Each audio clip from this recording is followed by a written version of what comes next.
For you is that through my cursory review of most religions, it seems like they all have a common thread of answering the question which seems to plague us all, which is what happens to us when we die. It's the one question I think that a lot of us have difficulty with because we cannot answer it. And so it seems like this common thread is it gives us hope for the afterlife, something better than what we have right now.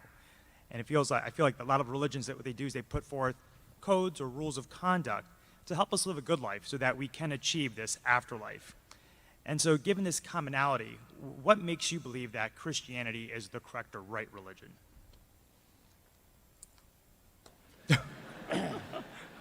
Great question. Great question. And your name is? Suketu. Spell that for me. Suketu. Suketu. I think you've asked a very, very important question. First of all, let me qualify it a little bit, and I'm sure you already know that not all religions talk about an afterlife. Mainly the monotheistic ones do. The pantheistic ones are reincarnation. Even the reincarnation between Buddhism and Hinduism is a little different. In Hinduism, it's the transference of identity one into another in a different form. But in Buddhism, it's not even sure whether it's the identity that's transmigrated or just another form of essence that has emerged. A worldview is built not on one line of argument. A worldview is built on a connected series of arguments. And if a worldview were just built on one line of argument, I think this is the mistake naturalism often makes. It'll take sort of one argument that it has in its favor and forget all the myriad other questions that emerge. When I look at the person and the work of Jesus Christ, this is the most important question I had to ask. Now, granted, I asked it in reverse fashion because I was on a bed of suicide. A Bible was brought to me, and I prayed a prayer of desperation. I grant you that. I just had no hope. But I read the verse, Jesus said, "Because I live, you also shall live." I just said, this is talking about a life that I don't have. And maybe this is the life I need. And so I prayed that prayer. But then I made a prayer commitment right on that bed. I was 17, and I said, Jesus, if you're who you claim to be, I will leave no stone unturned in my pursuit of truth. Because my goal was truth. Pragmatically, it made sense for me to hang on to a life jacket that was thrown my way. But then I began my years and years and years of study. When you look at the life of Christ from the prophetic schema of hundreds of years before, where he was going to be born, what he was going to do, what his name was going to be called, how the manner of birth was, the manner of life he was going to lead, how he was going to die, and then the resurrection from the dead.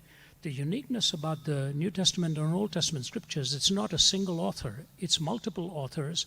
As you know, 66 books, 40 different authors have edited it, and it is interesting that Paul, Saul of Tarsus, who wrote 1/3 of it, came in a reverse fashion to the rest of them. The disciples came birth, life, death, resurrection, and that's how they knew Jesus. Not so with Saul, who became Paul. He said, when he was encountered the risen Christ, he said that I may know him, the power of the resurrection and the fellowship of his suffering, being made conformable unto his death. He started with the resurrection, but he said he needed to understand the cross because he came in reverse chronological order, but he encountered the risen Christ. The conversion of Saul of Tarsus and Thomas especially, these two dramatic conversions are powerful witnesses of what happened. Saul, who was killing them, he was standing there watching Stephen being martyred and kept the clothes of those who were stoning him. Thomas, who said, I'm not going to believe until I see the resurrected Christ myself. And he went to India where there are 330 million deities. And he went and preached the gospel of Jesus and paid with his own life. That kind of dramatic transformation took place not because of just one event, but a connected series of events. So, here's the bottom line. A worldview is built around 4 questions. Origin, meaning, morality, and destiny. Origin, meaning, morality, and destiny. And there are 3 tests for truth. Logical consistency, empirical adequacy, and experiential relevance. Logical consistency, empirical adequacy, and experiential relevance. 3 tests for 4 questions. And when you take the prophecy of Christ hundreds of years before, from his virgin birth, you take the purity of his life, unmatched, totally unmatched till this very day. Then the death that he promised for the forgiveness of sins, and then the resurrection. As an Easterner, I asked myself this question. When Jesus was asked how he was going to demonstrate it, if he were a fake, he would have said, I'm going to spiritually rise again. And they would never be able to falsify it. But he said, I'm bodily going to rise again. That is an empirically falsifiable dictum. All they would have had to show was the body and say, where is he? You said he was going to rise again. So it's in the whole schema of the prophetic corpus, the hundreds of years, the multiple authors pointing towards the same person, from his virgin birth to the purity of his life, to the death on the cross for forgiveness when he said, Father, forgive them because they don't know what they are doing. And then the resurrection again. My 4 questions are answered correspondingly with truth on specific questions and coherently when all of the questions are put together and answers are given. So to me, first of all religions are not the same. They are actually, people say they're fundamentally the same, superficially different. Actually, they're fundamentally different and at best superficially similar. And the fundamental difference that you see in Jesus Christ is in his uniqueness and exclusivity of his claim and the embrace that he gives to all humanity, the perfection of his life, the purity of his life, the death and the resurrection. To me, that coherence of his answers convinces me that he is who he claimed to be. And truth, by definition, is exclusive. All truth claims to be exclusive. Buddhism claims to be exclusive. Hinduism claims to be exclusive. They all have exclusivity built into that. But in the person of Christ, you see the demonstration in his birth, life, death, and resurrection. So I say, to me, I am convinced that because it coheres and because I have personally verified it in my own life, and you can do that too, and find that experience, and that he is who he claimed to be. Thank you. Thank you.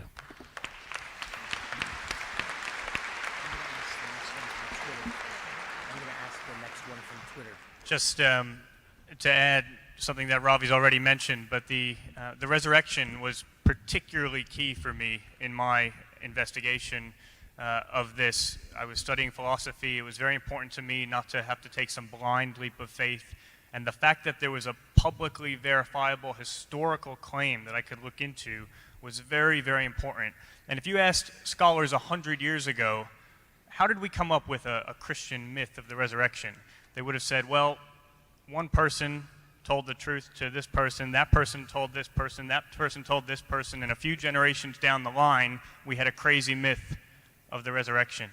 Since then, in the last couple of decades, scholarship has really turned around on this question, in part because there are a few places in the Bible, in particular a passage at the beginning of 1 Corinthians 15. Maybe you can have a look at it later, but it's a very early creed, and it lists all of the people and the groups that Jesus appeared to. He appeared to individuals and to groups at different times, in different places, doing many different things. And today, even the most atheistic critical scholars date that passage, that early creed, to almost immediately after Jesus' actual death and supposed resurrection. So the legendary development hypothesis has been thrown out of the window. What people know now is that there actually were a lot of people. The passage says hundreds of people, and then it says most of whom are still living, almost as if to say, go out and ask them yourself. There were many people who were utterly convinced they had seen this man, Jesus, alive and interacting with him after he had died. And so that then raises the question, what can account for that? What can account for this huge historical gap between what should have been the movement-ending death of Jesus and then the explosion of Christianity? Jews worshiping a man as God, unthinkable. The Sabbath changed from Saturday to Sunday, unthinkable. What bridges the gap which is there no matter what you believe? That's the question for anyone. Christians bridge that gap with the resurrection. When I was looking into this as a university student, I asked the top 2 skeptical New Testament scholars at Princeton to meet up for a coffee to talk about this, because I said, this is what I've just laid out for you. This is what I'm seeing. Here's the big gap. And I thought, okay, Christians fill that gap with the resurrection, but surely those who aren't Christians must have equally plausible alternatives. And I said to them, how do you fill that gap? And one of them glanced towards a mass hallucination hypothesis, which isn't taken seriously in the literature. She wasn't glancing towards it with any conviction either. There's simply too much data, too many appearances, too many people. Hallucinations are things that happen to individuals, not to groups. The other one, who was a historian, simply said, I'm not interested in that question as a historian. There was some sort of assumption that because it was a miraculous claim, it was therefore not within the remit of proper history, and I've never understood why. So for me, the resurrection, the fact that you could have arguments that you can consider for that blew my mind. I just assumed that's an ancient claim that we could just never know whether that happened or not. But actually, you can look into it, and you can look at the facts, and then you can ask the question, what best explains the facts? And the reality is that today in the scholarship, the only explanation which is given any degree of credibility is the fact that Jesus actually rose from the dead. Every other explanation has been completely undermined, and so I think it is a rational decision to say that actually happened, and then to take that next personal step of praying a prayer like the one that I prayed, which was, God, the Christian God, I don't know if I'm talking to anyone, but if I am, I'd really